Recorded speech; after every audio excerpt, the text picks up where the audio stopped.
Okay, so very good afternoon to everybody present here. I see some familiar faces. That makes me feel comfortable. So thank you so much for coming here and supporting me for it. So my topic for today is the balloon theory. Not all kinds of bubbles are restrictive. And please bear with me. I'm just going to walk through this. So this is my constant. I shared this picture, shared this collage with my family last week when I was missing them. And suddenly I was reminded that I'm here thousands of miles away from them for what? And not very later is when I was reminded of my ambition, my goals, my dreams, and why I was actually here thousands of miles away from home, from my family. As I said, my constant. But today, we are not here to talk about my constant, but the constant for the most of us in the real world. And not only this concept is a constant, but even the fear of this concept is a constant. If guesses are hard, I'm just going to make it easy, which is change. So we think about change, we talk about change, but when change is actually taking place, it's not that easy.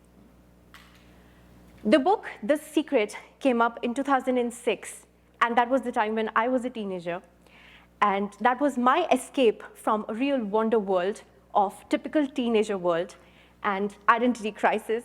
And from that, I moved to the next step of understanding human behavior and how I can gauge, understand who is doing what and why. And that was my entire world in that one bubble of why people behave the way they do, why people think the way they do.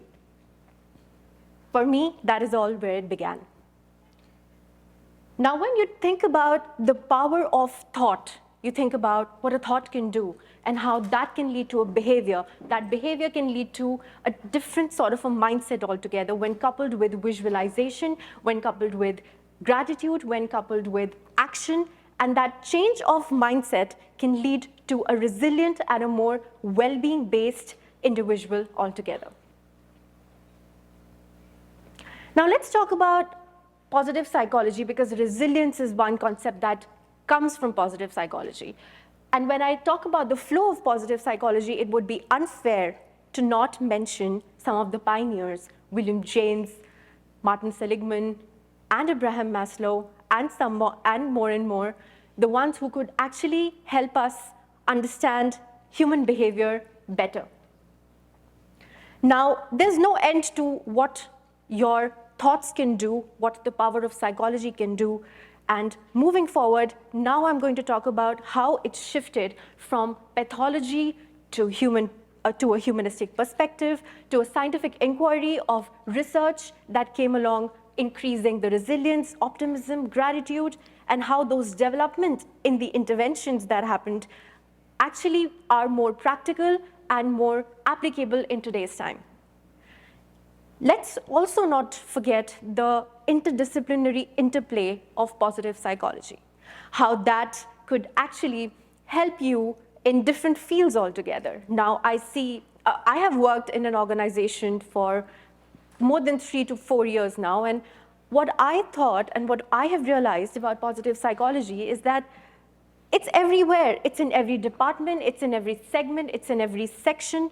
And once you understand how you can motivate and channelize that into your team and into the behavior of your organization, you actually know that what positive psychology can do, a negative versus a positive approach, a pessimistic versus an optimistic approach. And all of this altogether has led to a global impact of where today nobody is unaware of what your brain, what your mind can do to you if you start thinking and moving towards a positive mindset instead of a negative mindset. Now, coming to the building block of my theory, and just to give a little bit of an introduction and a background to this theory, I developed this while I was developing my coaching philosophy. And at that time, I loved this analogy of a balloon being shaped. And in fact, let me just present it to you. So what I want all of us to do here is take a second and think of a balloon flying up in the sky high, and then think about what all can burst that balloon for you. What all do you think can actually affect that balloon and burst the outer layer of the balloon. Now for me, I can think of overinflation, I can think of sharp objects, I can think of extreme temperatures that can burst that balloon. Now take this balloon and place it in your mind, place it in your thought, and replace all the gases and all the chemicals in the balloon with positive attributes like grit, compassion, curiosity, respect, optimism, and passion. We, on a daily basis, get up in the morning, we place this balloon in our head, and we move forward every single day, and we do not want this balloon to burst because it's taxing, let's be honest. It's time-consuming to keep building this balloon over and over again to have a daily functioning which is optimal. Now think about this layer of resilience, and when you burst this layer of resilience, how do you think we can protect this layer of resilience? And let me remind you, this balloon is a representation of self-exploration, of transformation, of a journey in which we are trying to leave our old habits and trying to adapt to new habits, to new settings, and to change. Now, how to protect our resilience balloon for long? That is one question that I have been asking myself every single day when I get up, because I don't want it to be a taxing task for me.